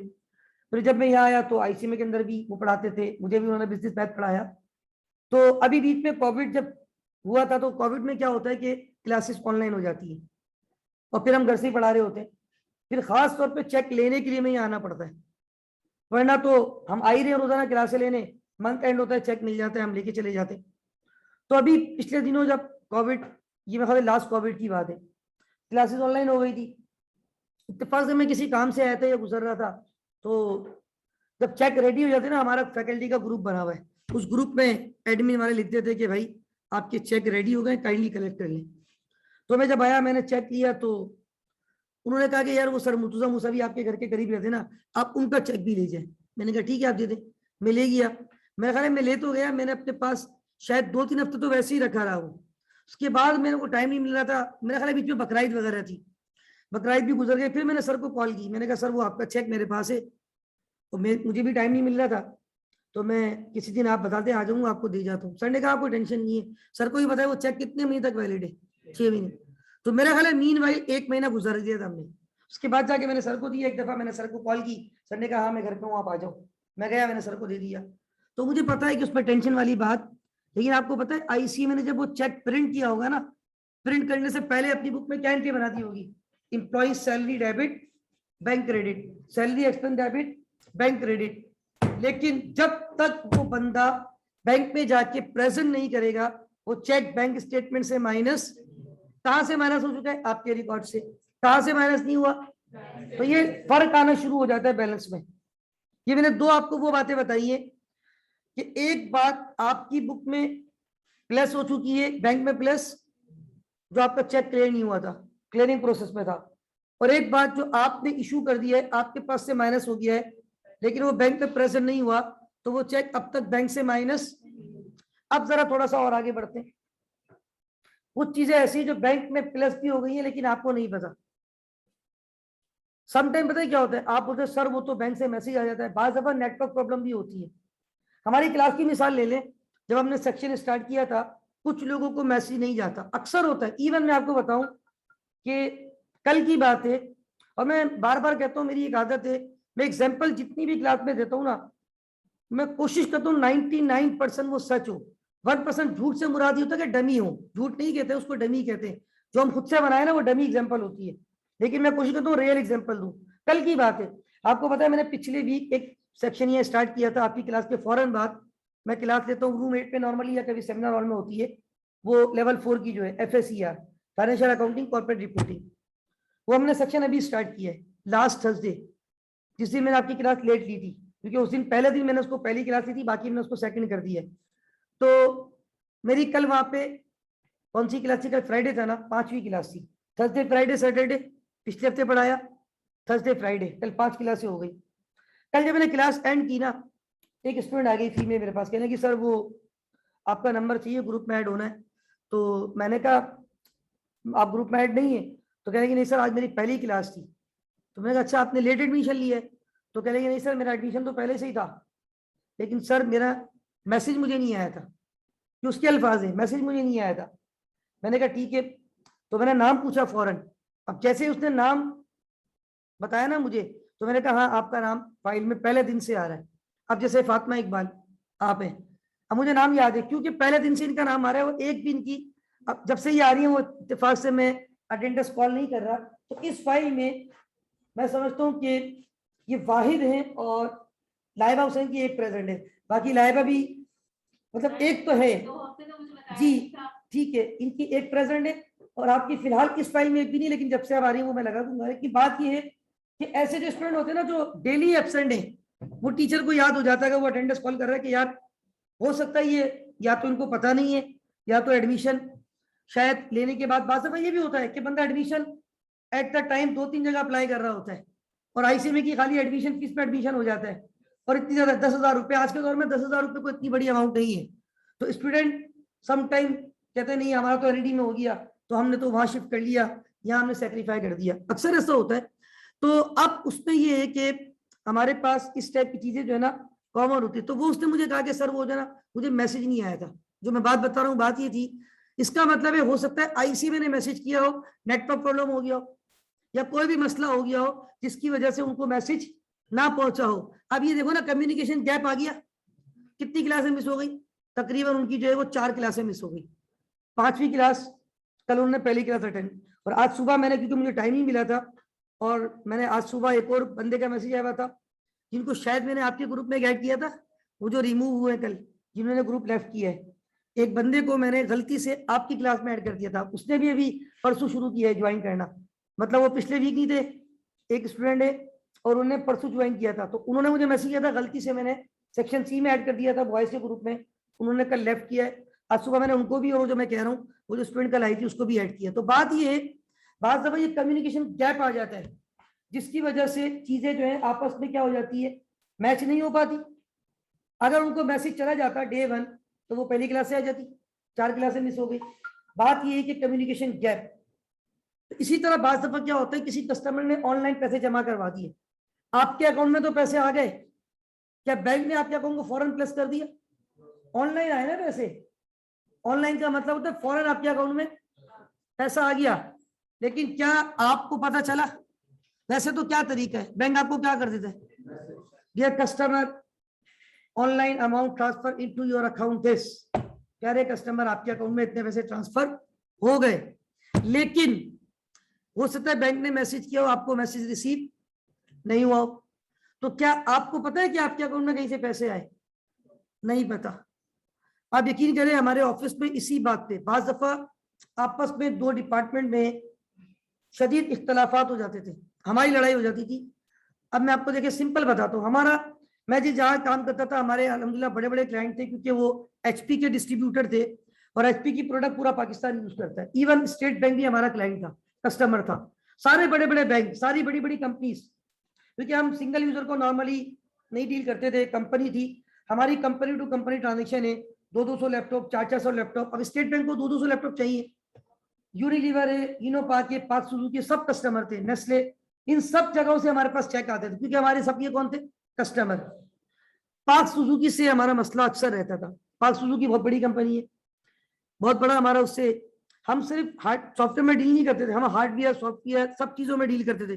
पूरे पूरे एनुअल कॉन्ट्रैक्ट हमारे साइन थे कंपनी से, यानी हमारे इंजीनियर 24/7 की सर्विस देते थे। कभी भी कोई प्रॉब्लम होगी कॉल करेंगे, हमारे इंजीनियर जाएंगे और उनकी चीजें सही करके आएंगे। मंथली एनुअली वो हमें पे करते थे। इसी तरह उनको लैपटॉप खरीदने हमसे लेते थे। पाक सुजुकी से अक्सर हमारा मसला ये रहता था कि पाक सुजुकी वाले क्या करते थे, हमें इन्फॉर्म नहीं करते थे। बगैर इन्फॉर्म किए बड़ी बड़ी अमाउंट, लाखों रुपए की अमाउंट होती थी, वो डायरेक्ट हमारे कंपनी के अकाउंट में क्या करते थे? जमा करवा दिए। अब याद रखें, कंपनी का अकाउंट कंपनी के नाम पे खोला जाता है, और कंपनी एक आर्टिफिशियल पर्सन है, कोई मतलब कंपनी जिंदा शख्स तो नहीं है ना, आर्टिफिशियल पर्सन कहा जाता है। तो अब कंपनी का जो नॉर्मली मोबाइल नंबर नहीं होता, नॉर्मली कंपनी का नंबर जो है वो पीटीसीएल नंबर होता है। तो कंपनी का जो बैंक अकाउंट चल रहा होता है ना, उसके मैसेज नॉर्मली नहीं आते। मतलब ऐसा तो नहीं है कि वो बैंक ने कंपनी को मैसेज किया और आप बैठे हुए ऑफिस में, दीवारों से आवाज आ रही है, डियर कस्टमर, प्यारे अकाउंटेंट, अभी अभी मुझे एक मैसेज आया है बैंक की तरफ से कि आपके अकाउंट में पाक सुजुकी ने इतने लाख रुपए जमा करवा दिए, तो आप जरा अपनी बुक में भी इसको रिकॉर्ड कर लें। ऐसा तो नहीं है कि कंपनी की दीवारें बोलना शुरू कर देंगी। आर्टिफिशियल पर्सन है। अब ये अक्सर होता था। पाक सुजुकी वाले क्या कर रहे हैं कि हमारे अकाउंट में पैसे, अब पता है मसला क्या है, दुनिया में बिजनेस किस पे चल रहा है? उधार पे। कंपनी की पूरी चेन चलती है। हमारा एक पूरा डिपार्टमेंट था जिसको कहते हैं सेल्स। सेल डिपार्टमेंट में बहुत सारे एम्प्लॉइज थे, क्योंकि कस्टमर हमारे 500 प्लस है, तो क्या एक बंदा 500 कस्टमर को डील कर सकता है? अब हमारे एमडी ने हर सेल पर्सन को कहा था कि अपने अपने क्लाइंट आप खुद देखेंगे, और उन पे एक तो सैलरी तो मिलती थी उनको, सैलरी के अलावा जब वो कलेक्शन करवाते थे ना, उस पर अलग से कमीशन मिलता था उनको। अब हर सेल पर्सन चाहता है कि जल्दी से पैसे आए ताकि मुझे क्या मिले। अच्छा, अब क्योंकि सेंट्रलाइज अकाउंटिंग है ना, तो हमारे जो बिग बॉस थे ना, जो ओनर थे, वो हर खबर पे नजर रखते थे। अब क्या होता था कि पाक सुजुकी ने पैसे जमा करवा दिए अकाउंट में, हम लोग अकाउंट्स में होते थे, मैं अकाउंटेंट था, हम लोग अकाउंट डिपार्टमेंट था, पूरा हमारी टीम थी। तो ये एंट्री कौन बनाएगा कि बैंक डेबिट अकाउंट रिसीवेबल पाक सुजुकी क्रेडिट, कौन बनाएगा? अकाउंट्स वाले। हमें ख्वाब आएगा या हमें पता चलना चाहिए? एटलीस्ट बैंक हमें कोई इंफॉर्मेशन दे दे। चलो बैंक नहीं दे रहा, पाक सुजुकी वाले हमें ईमेल कर दें कि भाई हमने ये पैसे जमा करवा दिए, आप जरा बैंक से पूछ लो, पैसे अकाउंट में आ गए तो अपने बार रिकॉर्ड कर लो। ना उसने हमें ईमेल की, ना उसने हमें इन्फॉर्म किया, ना हमें बैंक ने बताया, लेकिन पैसे अकाउंट में आ गए। ये बताओ हमारी बुक में वो पैसा अभी भी रिसीवेबल है या हमने उसको एडजस्ट कर दी? अब उसमें होता क्या था, जितना रिसीवेबल डिले होता है ना, मसला होता है फिर वो बॉस, बिग बॉस जो है ना ओनर, वो सोचता है पैसा क्यों नहीं आ रहा भाई, डूब तो नहीं जाएगा पैसा हमारा। अब वो एमडी साहब देख रहे हैं रिपोर्ट बैठ के अपने घर से या कहीं से भी, सेंट्रलाइज सिस्टम है सारा। बॉस देख रहे हैं यार ये पैसे पाक सुजुकी के इतने सारे रिसीवेबल है, आ क्यों नहीं रहे? बॉस हमें कॉल नहीं करेंगे, बॉस उस सेल पर्सन को कॉल करेंगे जिसका वो कस्टमर है, और बॉस उनको सुनाएंगे बातें कि यार तुम सेल तो करवा देते हो उधार पे, सेल तो हम भी करवा देंगे उधार पे, लेकिन सेल करवाना थोड़ी असल काम है, उसकी क्या करवानी है? कलेक्शन करवानी है। तो आप फॉलो अप नहीं करते, क्या मसला है? पैसे नहीं आ रहे पाक सुजुकी के। अब वो सेल पर्सन को गुस्सा आएगा, वो डायरेक्ट कॉल करेगा पाक सुजुकी को, बोलेगा यार आप तो पैसे नहीं देते हो, बॉस हमें सुनाते हैं। तो पाक सुजुकी वाले पीछे से क्या बोलेंगे, भाई हमने कल तो आपके अकाउंट में। अब उनको गुस्सा आएगा कि अकाउंट वाले जो है ना होश में नहीं होते, सो रहे होते, पता नहीं होता। अब वो हमारा सेल डिपार्टमेंट ऊपर था, हम लोग नीचे, ऑफिस मतलब बहुत 3-4 माशा काफी बिल्डिंग है मतलब उनकी थी, तो हम जिस बिल्डिंग में थे ना, हम लोग नीचे थे, ऊपर सेल। वो एकदम गुस्से में उतर के नीचे आते थे हमारे पास। अकाउंट वालों को काम करना नहीं आता, बैंक में पैसे आ जाते हैं, इनको पता ही नहीं होता, ये लोग एडजस्ट नहीं करते, एमडी साहब हम पे गुस्सा हो रहे होते हैं। फिर हम जाते थे बैंक को बोलते थे भाई हमें स्टेटमेंट दिखाओ जरा, ठीक है ना। वैसे तो आज के दौर में तो बड़ी आसानी है, आप स्टेटमेंट कहाँ से चेक कर सकते, ऑनलाइन भी। लेकिन वो उस वक्त हम लोग ऑनलाइन यूज नहीं करते थे, हम लोग, ये मैं आज से 10-12 साल पुरानी बात बता रहा हूँ। तो मैं खुद, हमारा बैंक बिल्कुल पूरी कमर्शियल स्ट्रीट थी, ये हमारा ऑफिस, बाहर इतने सारे बैंक, वही हमारा बैंक था मेजर। बहुत सारे कंपनी के अकाउंट थे बैंक में, लेकिन वो मेजर अकाउंट था एचपीएल, जहाँ हमारा पाक सुजुकी का पैसा आता था। अब जैसे ही मैं स्टेटमेंट लेकर आता था ना, बाकायदा स्टेटमेंट में लिखा हुआ होता था ई बैंकिंग पाक सुजुकी। रीजन कि पैसा कहां से आया, ई बैंकिंग इलेक्ट्रॉनिक बैंकिंग पाक सुजुकी, यानी ऑनलाइन आ गए। फिर हम अपनी बुक में एंट्री बनाते थे। तो अब देखो मसला क्या हुआ, सिर्फ मसला ये हुआ कि हमें कहीं से इंफॉर्मेशन नहीं आई, लैक ऑफ कम्युनिकेशन। वो जो मैंने मिसाल दी ना, रियल एग्जांपल दी है, उस स्टूडेंट को मैसेज नहीं गया, सिर्फ 4 क्लासें बड़ी इंपॉर्टेंट होती शुरू की क्लासेस किसी भी टीचर की, वो मिस हो गई उसकी। तो बहरहाल बात ये है मेरे भाई कि आपका ये जो लैक ऑफ कम्युनिकेशन होता है ना, या कम्युनिकेशन गैप होता है, जिसकी वजह से आपका कंपनी में तो इतना डिफरेंस होता है, इतना डिफरेंस होता है बैलेंस में, आपकी सोच है, आप लोग जाएंगे ना तो मिलियन बिलियंस के फर्क होते हैं। और कोई आम सी बात है, मिलियन बिलियंस के फर्क। मैंने तो बहुत नशे व फराज देखे, मतलब बैंक किसी और तरफ बैलेंस बता रहा होता था मशरिक, हमारा बैलेंस मगरिब आ रहा होता था, लेकिन उसको भी अल्हम्दुलिल्लाह हम रिकंसाइल करते थे, क्योंकि हम चीजों को फोकस करते थे, हम चेक करते थे, नोट कर लिया करते थे। बहुत सारे मसले होते थे, मतलब ये तो मैं भी 10 मिनट में आपको इंशाल्लाह 15 मिनट में भी एक सवाल आपके सामने रखूंगा, और ये 15 मिनट में बैलेंस बराबर ले आऊंगा इंशाल्लाह। इसमें एग्जामिनर क्या करेगा, आपको 2 बैलेंस देगा, एक बोलेगा बैलेंस किसका है, बैंक स्टेटमेंट का, दूसरा बोलेगा किसका है, आपके घर का, मतलब आपका अपने रिकॉर्ड का।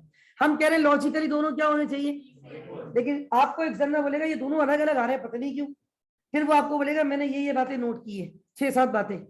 उन 6-7 बातों को जब हम इधर उधर जाके सही करेंगे, हमारा बैलेंस खुद ब खुद ही क्या आ जाएगा, मतलब 10 मिनट 15 मिनट।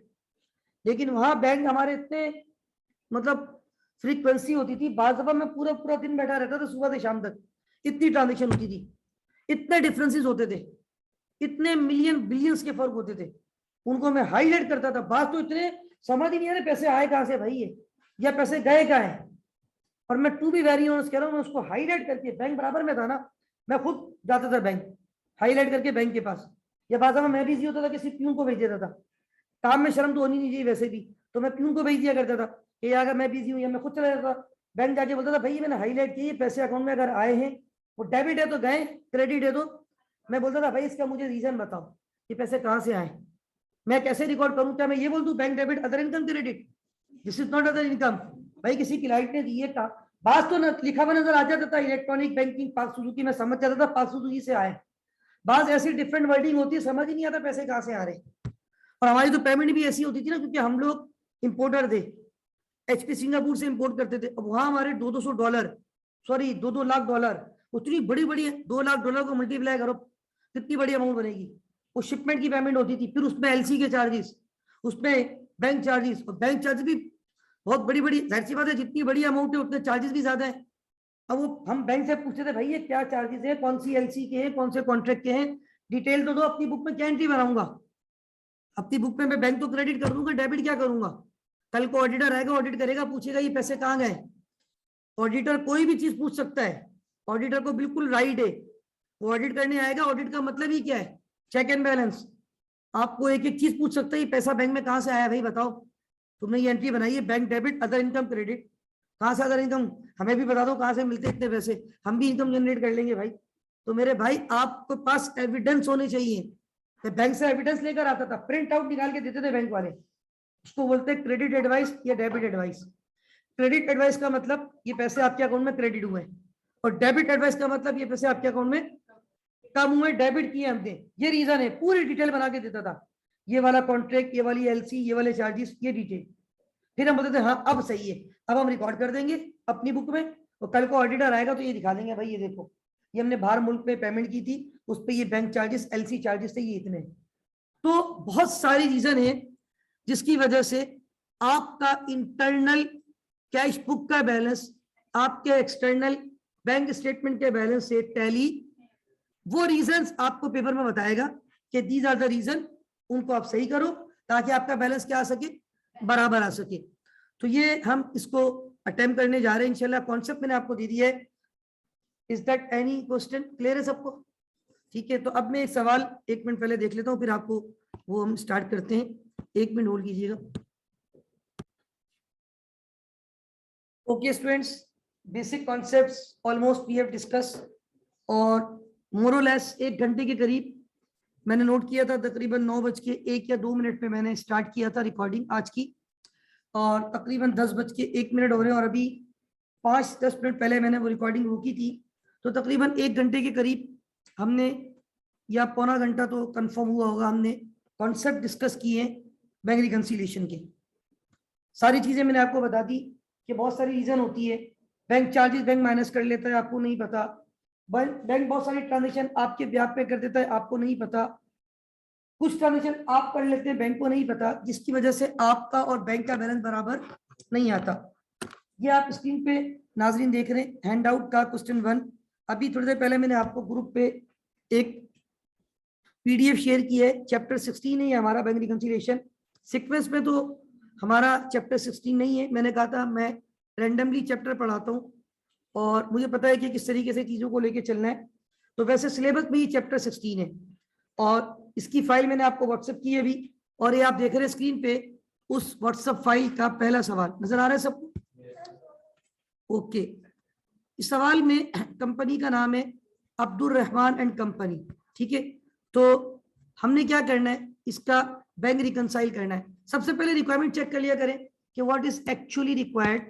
कहते हैं प्रीपेयर अ बीआरएस। क्या बनाना है हमें?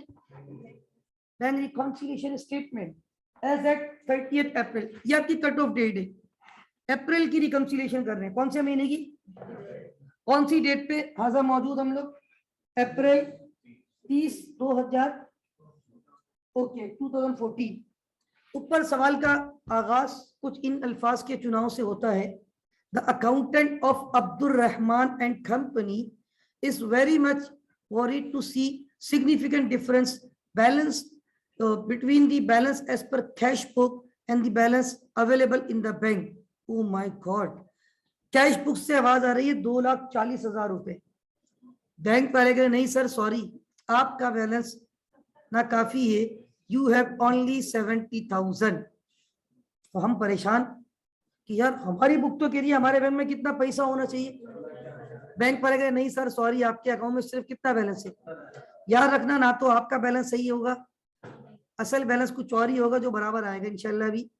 डिस्पाइट हिज बेस्ट एफर्ट, वो जो बेचारा जूनियर अकाउंटेंट है ना, वो अकाउंटेंट जो है वो, उसने अपनी बड़ी कोशिश की, but he could not prepare BRS.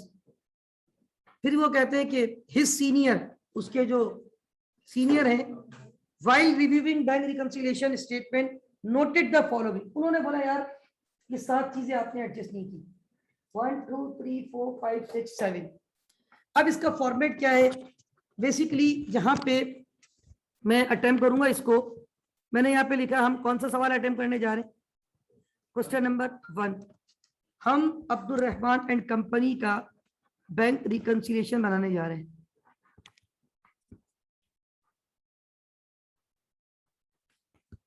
Paper में शायद ये रहमान एंड कंपनी लिखा हुआ है, लेकिन याद रखें रहमान जो है वो अल्लाह तबारक व तआला का नाम है, और अल्लाह के नाम से पहले अबद लगता है। Abdul Rahman, Abdullah, Abdul Wajid, Abdul Majid. Bank Abdul Rahman and company, what we are going to prepare? या bank reconciliation statement. Okay,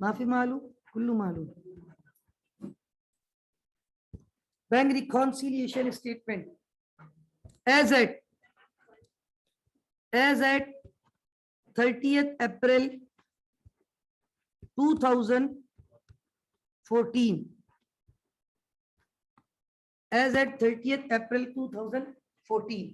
3 column होते हैं, आप कॉलम बनाए नहीं बनाए मैं देख लूंगा बाद में, शायद चले अगर आप कहते तो मैं कॉलम बना ही देता हूँ। मैं ड्राइंग ऑप्शन है ना मेरे पास, यस। एक फॉर्मेट मैंने स्केच कर दिया ताकि आपको ये जरा अच्छी तरीके से समझ आ जाए। बस इतना ज़्यादा डिटेल से कोई वो टेंशन की बात नहीं है। और यहाँ पे मैंने पहला कॉलम जो है वो यहाँ पे ऐड लेस लिखा जाता है, वो इसलिए मैं एक छोटा सा कॉलम बना रहा हूँ, क्या चीज़ प्लस होगी और क्या चीज़ माइनस होगी। नंबर 1। नंबर 2 जो बड़ा इंपॉर्टेंट कॉलम है वो है डिस्क्रिप्शन, और आखिरी के 2 कॉलम डेबिट क्रेडिट नहीं है, एक कॉलम है कैश बुक और एक कॉलम है bank statement. Cash book internal है और बैंक स्टेटमेंट राइट। अब यहाँ पे देखिए मैंने एक छोटा सा फॉर्मेट आपके सामने रखा, और इस फॉर्मेट पे यहाँ पे खास तौर पे डिस्क्रिप्शन, और ये है कैश बुक का कॉलम, और ये है हाजा बैंक स्टेटमेंट राइट। और हमारी जो करेंसी है वो क्या है, पाक रुपीस, सही है। सबसे पहले बैलेंसेस लिखेंगे यहाँ पे जो सवाल में गिवन है। हमने देखा यार बैलेंस तो बड़े अजीब दिए हुए, मतलब हमारी कैश बुक वाले कह रहे हैं हमारा बैलेंस कितना होना चाहिए, 2,40,000। बैंक वाले कह रहे नहीं सर 70,000 का डबल भी करता हूँ तो 1,40,000। हम तो कह रहे नहीं 2,40,000। हाँ तो मतलब 3 टाइम से भी ज्यादा है, वो 2,10,000 होते हैं, तो 4 टाइम के करीब है, ठीक है ना। अब हम क्या करें, हम ये देख रहे हैं कि यार क्या रीजन है। 1 बाय 1 इन रीजन को मैं अटेम्प्ट करूंगा, और जो नॉन कॉमर्स है या कॉमर्स वाले भी ये कोशिश करें राइट नाउ स्टॉप राइटिंग करें, और कुछ लोगों ने तो बैग भी नहीं खोला है, और stop talking, just try to understand right. बस समझने की कोशिश करें कि हम क्या डिस्कस करने जा रहे हैं, ठीक है। अच्छा, अब पहली जो ट्रांजेक्शन है, पहली रीजन है, कहते हैं इश्यू चेक्स टोटलिंग 25,000 वर आउटस्टैंडिंग। देखिए एक बात तो ध्यान में रखिए कि बिकॉज के today we are going to start a new chapter, तो न्यू चैप्टर जब भी हम स्टार्ट करते हैं तो उसमें कुछ चीजें डेफिनेटली शुरू में आप लोगों को शायद थोड़ा सा प्रॉब्लम करेगी, लेकिन इंशाल्लाह with the passage of time, मैं अगर नॉन कॉमर्स यहाँ बैठे हुए अगर वो पढ़ लें डे 1 से, मैंने अब तक कितनी क्लासें ली है, और मैं पूरी कोशिश करता हूँ आपको वो सारी क्लासेस का काम जो है पीडीएफ भी भेज रहा हूँ, रिकॉर्डिंग भी दे रहा हूँ, तो अब आपके एंड पे भी कुछ जिम्मेदारी होती है कि आप लोग चीजों को पैरेलल लेके चले। तो अगर आप डेली बेसिस पे पढ़ते हुए आ रहे हैं तो आप नोट करें, शुरू में आपको बहुत प्रॉब्लम होती होगी कि किस चीज को डेबिट करना है जज़ाकल्लाह और किस चीज को क्रेडिट करना है। हाँ, ये कौन सी ठीक है जज़ाकल्लाह। तो आपको ये देखना है कि कौन सी चीज आपने डेबिट करनी है और कौन सी चीज आपने, तो शुरू में आपको प्रॉब्लम होती थी बहुत ज्यादा, लेकिन आपने जब प्रैक्टिस की होगी तो प्रॉब्लम इंशाल्लाह आपकी दूर हो गई होगी। तो इसी तरह यहाँ पर भी शुरू में आपको कुछ चीजें समझने में थोड़ा सा समय लगेगा, लेकिन इंशाल्लाह आप चिंता नहीं कीजिएगा, चीजें आपको बहुत क्विक बेसिस पे क्लियर हो जाएंगी राइट। अब यहाँ पे पहली ट्रांजेक्शन मैंने हाईलाइट की, इश्यूड चेक्स टोटलिंग 25,000 पर आउटस्टैंडिंग। अब इसका मतलब क्या होता है, आउटस्टैंडिंग चेक का मतलब होता है चेक मैंने तो इशू कर दिया, लेकिन मैंने शाहनवाज को चेक दिया है, शाहनवाज ने ये चेक अब तक बैंक में जाके प्रेजेंट, तो मैंने तो इशू कर दिया ना। जब मैंने इशू किया होगा तो मैंने अपनी कैश बुक में बैलेंस को प्लस किया होगा या माइनस, चेक मैंने इशू किया है। तो भाई अगर आप लोग के पास कोई ऐसी नॉलेज है, कोई ऐसा बैंक है जो जितने चेक इशू करे आपके अकाउंट को प्लस करता है, तो मेरा अकाउंट भी वहां खुलवा दे, मैं पढ़ाना छोड़ दूंगा, सारा दिन बैठ के चेक इशू करता रहूंगा। इधर मैं चेक इशू करते जाऊंगा और अल्हम्दुलिल्लाह बैलेंस बढ़ता जाएगा। तो ऐसा नहीं होता, चेक इशू का मतलब है आपके अकाउंट से बैलेंस क्या हो जाएगा, माइनस। तो चेक इशू का मतलब आपके अकाउंट से बैलेंस माइनस हो जाएगा। तो जब आपके अकाउंट से बैलेंस माइनस हो जाएगा तो इसका मतलब ये है कि हमारे पास बैंक से भी बैलेंस क्या होना चाहिए था, माइनस, लेकिन ये आउटस्टैंडिंग है। What do you mean by outstanding है, ये चेक अब तक बैंक तक नहीं पहुंचा, इस चेक की खबर बैंक तक नहीं पहुंची। भाई फॉर एग्जांपल आपके अकाउंट में 2 लाख रुपए थे, आपको एक बंदे को 25,000 रुपए देने थे, आपने 25,000 का चेक लेके उसको दे दिया।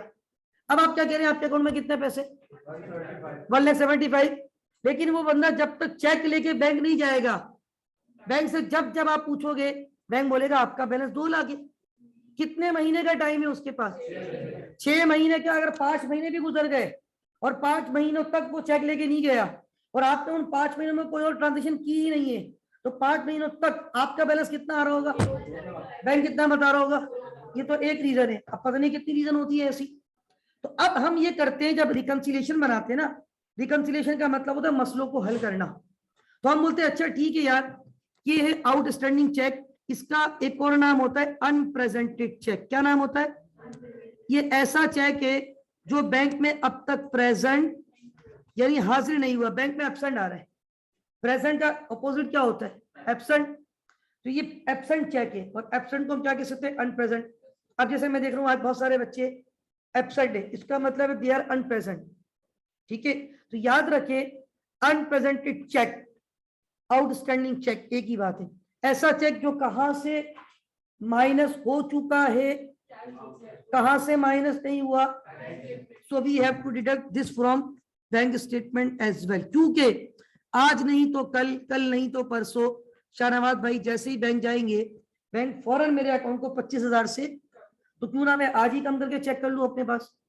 ये 70,000 आपको नजर आ रहा है, तो आप में नहीं ना कि 70,000 है, आप 70, यानी अगर आपको बैंक से 2 लाख रुपए नजर आ रहे हैं, तो क्या आप खुश होंगे मेरे बैंक में 2 लाख रुपए? नहीं, आप बोलेंगे नहीं मेरे बैंक में कितने। तो आप 2 लाख में से कितना माइनस करोगे अपने माइंड में? 25। तो आप बोलोगे ठीक है बराबर आ गया, ऑल इज वेल। ये एक वर्किंग पेपर है, समझ लें आप। ये रियल अकाउंटिंग ऐसा नहीं है कि आपके कहने से बैंक माइनस कर देगा। बैंक तो उस वक्त माइनस करेगा जब ये बंदा चेक लेके बैंक जाएगा, लेकिन हम इसको वर्किंग पेपर में चेक कर रहे हैं कि यार जब ये चीजें हो जाएंगी सारी, तो क्या मेरा बैलेंस बराबर आएगा या नहीं आएगा, ये चेक करने जा रहे हैं। Is that clear? उसके बाद मैं इनकी कुछ वर्डिंग भी लिखूंगा, अभी थोड़ा टाइम कम है। मैं ये लिखवाता हूँ सर क्लास में कि आउटस्टैंडिंग चेक का मतलब क्या है। मतलब मैं ये लिखवा देता हूँ, check issued and recorded by the company not shown in the bank statement. Check issued and recorded by the company not shown in the bank statement. अगली ट्रांजेक्शन डिपॉजिटेड चेक। अच्छा चेक डिपॉजिट कराऊंगा तो मेरा bank balance बढ़ना चाहिए, कम होना चाहिए? मैंने अपने पास प्लस किया होगा, माइनस किया होगा? सही बात है। Deposited cheque amounting to ₹55,000 work still uncollected. Bank ने मेरे अकाउंट में उसको कलेक्ट नहीं किया, यानी बैंक ने मेरे अकाउंट में उसको क्लियर, तो बैंक खुदा ना खासा बदमाशी नहीं कर रहा होगा, ये आपने आखिर में जमा करवाया होगा। मतलब आपने 30 तारीख को जमा करवाया, वो पता चला अगले दिन वो छुट्टी आ गई, छुट्टी नहीं भी आई, 30 तारीख को भी जमा करवाया, सेम बैंक का नहीं था वो, 30 तारीख को जो 30 तारीख तक का बैलेंस है उस पर वो अमाउंट नजर कलेक्टेड है या अनकलेक्टेड है? बैंक ने मेरे अकाउंट में प्लस कर दिया या नहीं किया? मैंने डिपॉजिट किया है, जब मैं डिपॉजिट करूंगा तो अपने अकाउंट में, हाँ। अब जैसे फॉर एग्जांपल आपका 2 लाख बैलेंस है, बैंक से पूछा ऑल इज वेल, बैंक ने कहा सर आपका बैलेंस 2 लाख है, आपके पास भी 2 लाख था, आपने 50,000 का चेक जमा करवा दिया। अब आप क्या बोल रहे हो कितने पैसे? लेकिन बैंक ने वो उस दिन आपके अकाउंट में क्लियर, और शाम को 12 बजे वो महीना खत्म हो गया, और आपने सुबह सुबह पूरे महीने का स्टेटमेंट प्रिंट निकाल लिया, तो क्या उस स्टेटमेंट पे वो बैंक 2.5 लाख बता रहा है? कितने बता रहा है? आप कितने बोल रहे हो? आप बोल रहे हो अच्छा मैं समझ गया, वो चेक मैंने कल जमा करवाया ना, वो बैंक में अब तक क्लियर, तो वो बैंक में अब मैं क्या कर दूं, जाके ऐड कर दूं अनक्लियर चेक। क्या बोलते हैं? ऐसा चेक जो आपके बैंक में अब तक ऐड, अब तक क्लियर, कहां पर ऐड हो चुका है, तो हम कहां पर ऐड कर देंगे, ये हमने लेस किया था और हमने ऐड, और रीजन सुन लें। पहला वाला चेक हमारी कैश बुक से लेस हो चुका है, तो बैंक से भी लेस होगा। दूसरा वाला चेक हमारे कैश बुक में ऐड हो चुका, तो बैंक में भी ऐड होगा। नेक्स्ट आइए फरमाते, a cheque issued by another company of ₹102,000 was गलती से पेड, रॉन्गली पेड मतलब गलती से paid, by the bank, oh my goodness, from the account of Abdul Rahman and company. Cheque हमारी कंपनी का था, किसी और कंपनी का था? वो अब्दुल रहमान के बजाय अब्दुल रहीम कंपनी का होगा। वो बैंक ने गलती से हमारे अकाउंट से पे कर दिया, तो क्या मैं बैंक को बोलूंगा ठीक है कोई बात नहीं यार, किसी की मदद हो गई, जाने दूं? बैंक मेरे अकाउंट से पैसे निकाल दे, वो किसी और का चेक था, गुलाम मुस्तफा का था, गलती से गुलाम मुस्तफा के अकाउंट से पे हो गया, तो मैं जाने दूंगा यार चलो किसी की मदद हो गई? मेरे भाई मैं जाके बैंक में क्लेम करूंगा ना कि सर मैंने तो कोई चेक इशू ही नहीं किया, आपने मेरे अकाउंट से 1,02,000 रुपए कैसे माइनस कर दिए? बैंक चेक करेगा डिटेल, बैंक को पता चल जाएगा मुझसे गलती हो गई है, क्योंकि बैंक के पास कोई एविडेंस होना चाहिए। मैंने चेक दिया ही नहीं है किसी को, तो बैंक मुझे दिखाई नहीं सकता कि आपने ये चेक दिया था। मैं जितने भी चेक देता हूँ मेरे पास नोट है सारे, मेरे पास चेक बुक के साइड पे वो स्लिप बनी हुई उस पर लिखे हुए। और दूसरी बात है कि अगर मैंने चेक दिया है तो वो मेरा चेक बैंक में गया, मेरी चेक बुक का चेक जिसमें मेरा साइन हुआ है, बैंक के पास वो है ही नहीं, तो बैंक कैसे दिखाएगा? बैंक को अपनी गलती लाजमन माननी पड़ेगी। बैंक आपसे एक्सक्यूज करेगा, सॉरी सर बाय मिस्टेक हमने आपके अकाउंट में ये चेक गलती से माइनस कर दिया, ये चेक किसी और कंपनी का था, आपका उसका अकाउंट नंबर मिलता जुलता था, आपका उसका नाम मिलता जुलता था, हमसे गलती हो गई। Check issued by another company, तो क्या बैंक ने मेरे अकाउंट से कुछ पैसे गलत माइनस कर दिए? कितने पैसे गलत माइनस कर दिए? तो मैं क्या करूंगा? कहां पे गलती हुई है? बैंक स्टेटमेंट पे गलती हुई है, कोई बात नहीं, माफ कर दिया बैंक को, इसको जाके ऐड कर देंगे, रॉन्गली पेड बाय बैंक, गलती से paid by bank, wrongly paid by bank. कितना बैंक ने रॉन्गली पे कर दिया? ये हमारा पैसा है, हम उसको दोबारा बैंक में क्या करवाएंगे? जाके add. Is that clear? Next, ये 5 पेपर का सवाल है आईसी में। A cheque of ₹5,000 receive from a customer was गलती से recorded in the cash book. अब गलती कहां हुई है? इससे पहले गलती कहां हुई थी? भाई बैंक में काम करने वाले लोग भी इंसान, कंपनी में काम करने वाले लोग भी इंसान, अशरफुल मखलूकात, खता का पुतला है, गलती इंसान से होती है। अब ये कैश बुक वाले से गलती हो गई, by the accountant of Abdul Rahman and company, जज़ाकल्लाह शाद भाई, 50,000। ये बताएं आपके बैंक में जो चेक रिसीव हुआ था कस्टमर से वो कितने हजार का हुआ? 5,000। तो क्या बैंक ने आपके अकाउंट में 50,000 रुपए ऐड किए होंगे? आप बोलेंगे सर 1 जीरो जीरो से क्या फर्क पड़ता है? मेरे भाई ये जीरो ने 5,000 को 50 बना दिया है। कहने को तो 1 जीरो ज्यादा लगा है ना, लेकिन वो 5,000 से कितना बन गया? तो बैंक ने आपके अकाउंट में कितने प्लस किए होंगे?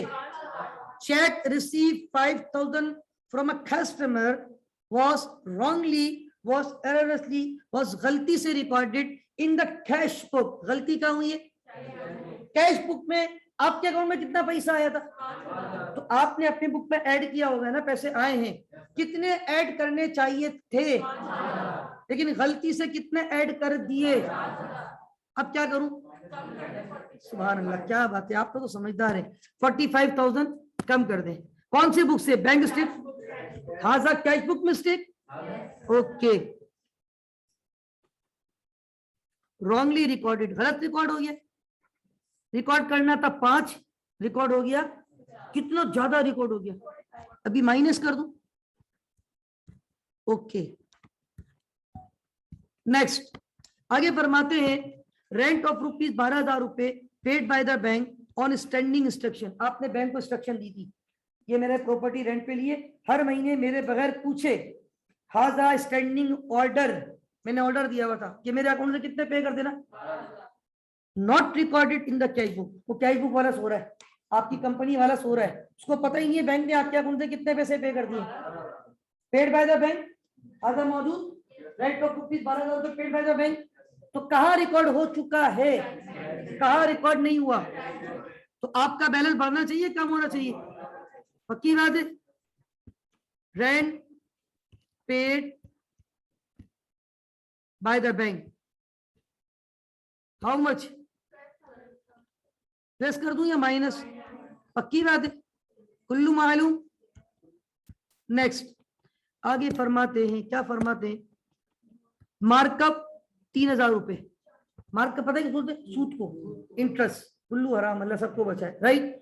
मार्कअप कहते हैं सूद को। ₹3,000 charge by the bank on overdraft. आपका अकाउंट ओवरड्राफ्ट हो गया था। ओवरड्राफ्ट का मतलब होता है आपके अकाउंट में पैसे नहीं थे, उससे ज्यादा आपने इस्तेमाल कर लिए। ओवर का मतलब ज्यादा, ड्राफ्ट का मतलब निकालना।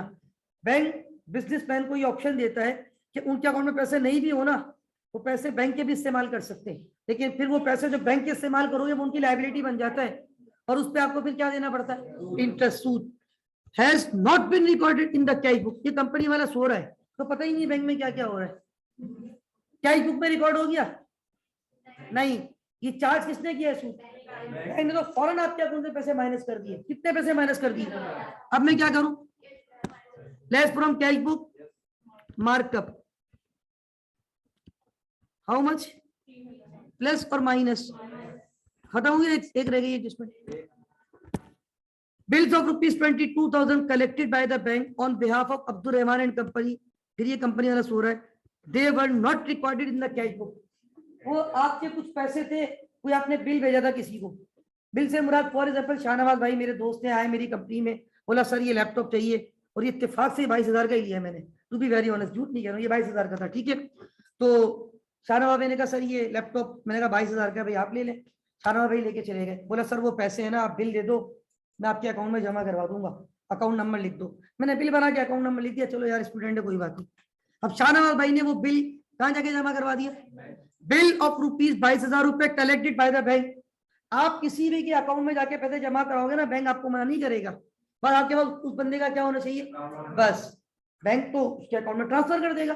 ठीक है ना, तो उसमें कोई मसला नहीं होता। हमें कितने लोगों को पैसे देने होते हैं, हम जाके उनके अकाउंट में, मैं तो अक्सर बहुत फ्रीक्वेंटली ये ट्रांजेक्शन कर रहा होता हूँ। अभी मैंने परसों तो 1-2 दिन पहले किसी के मुझे पेमेंट करनी थी 6,500 रुपए की, एक दोस्त को मैंने, उसको मतलब एक काम था, उसकी पेमेंट मुझे करनी थी, तो मैं बिजी था, मैंने दोस्त को बोल दिया यार वो तेरे दोस्त के अकाउंट का नंबर भेज रहा हूँ, उसके अकाउंट में पैसे भेज दो, तो भेज दिए फौरन, मुझे स्क्रीनशॉट भेज दिया, मैंने उसको आगे फॉरवर्ड कर दिया। तो देखिए ये पैसे ट्रांसफर, पैसे जमा करवाना, शाहनवाज भाई ने तो जमा करवा दिए, क्या बैंक में पैसे आ गए या नहीं आ गए, लेकिन वो जो हमारा अकाउंटेंट है वो पता नहीं सो रहा है, उसको पता ही नहीं है कि बैंक में पैसे आ गए, कितने पैसे आ गए।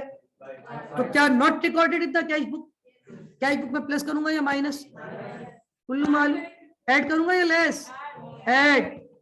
भाई कलेक्शन हुई है ना, कलेक्टेड बाय बैंक, कितना पैसा बैंक ने कलेक्ट किया,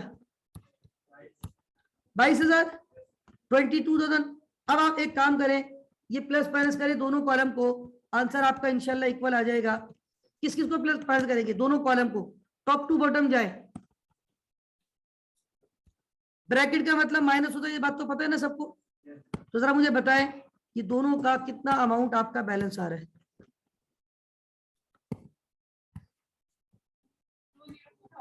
बोथ साइड, दोनों साइड का कर लिया जी, मुझे याद है आंसर सही है, ये चेक कर ले आप लोग, यही आ रहा है मुझे पता है इंशाल्लाह, क्योंकि मैंने चेक किया हुआ है। 202,000 बोथ साइड पे आना चाहिए और पॉजिटिव आ रहा है, इसको बोलते हैं A B, not A B de Villiers, this is adjusted balances.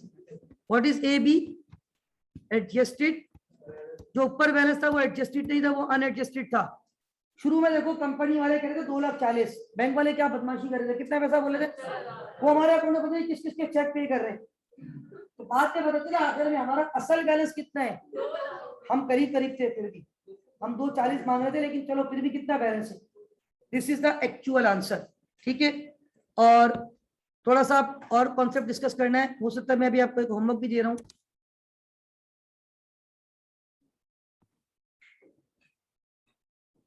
Students ये आपको स्क्रीन पे इस वक्त क्वेश्चन 2 नजर आ रहा है, the accountant of Naveen company is very much concerned note a considerable difference between the balance as per cash book which is 96,000, ये तो पॉजिटिव है, डेबिट, डेबिट का मतलब positive, and balance as per bank statement which is 28,000 overdraft, overdraft का मतलब balance positive नहीं चल रहा।